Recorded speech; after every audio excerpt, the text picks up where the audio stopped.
Sadgurunath Maharaj Ki Jai, and welcome to Jagadambe Reads the Holy Books of India, ShrimadBhagavatam43. As you may remember, Kardama was getting along very well with his prospective father-in-law. Kardama said, "I have been thinking of marriage for some time now. Your daughter, you say, has chosen me for her husband. I'm happy to accept her as my wife. She's beautiful, and she does but eclipse the glow of the jewels she's wearing. But I must tell you one thing before I accept her. I will live with her in the Grihastashram, married state, until she becomes the mother of my children. After that, I will leave her in order to perform tapas and reach the Lord.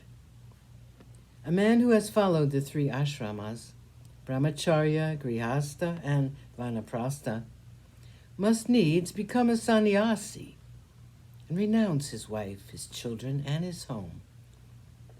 This is my intention." Manu and Shatarupa then gave their daughter, Devahuti, in marriage to Kardama. Leaving her behind with her husband in the picturesque spot, Bindusaras, the emperor returned to his city, which was called Bahishmati. The city was a holy spot. It was here that the sacred Varaha, while sniffing around for the earth, had shed some of the hair from his body. Out of the hair grew grass by name Kusha and Kasha. The official name for this grass is Baris, and the city was thus named Bahishmati. Manu had performed the yagna on this spot, with this baris spread on the Yagnavedi, and this was in the name of Adivaraha. The land which was sanctified thus was named Brahmavarta.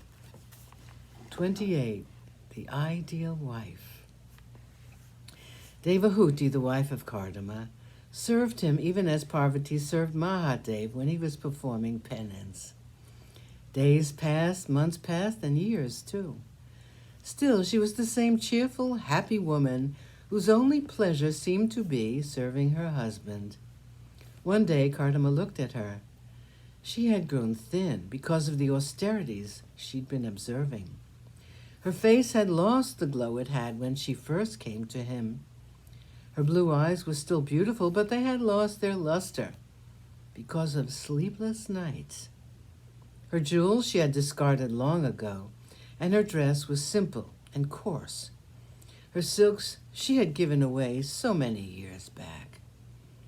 Kardama called her to his side and said, "My beloved wife, I am pleased with you and your devotion to me. Though you are a princess by birth, used to luxury and comfort, you have never once looked unhappy at the poverty and the difficulty you have been made to endure all these years. Because of this, the vratas you have been observing constantly, and again, because of your constant serving me while I have been in meditation, you have also obtained the grace of the Lord. I will give you the power to see with the inner eye. You can see the glory of Narayana. Listen to me, dear woman. With a lift of his eyebrows, the Lord is able to destroy all the many desires in the mind.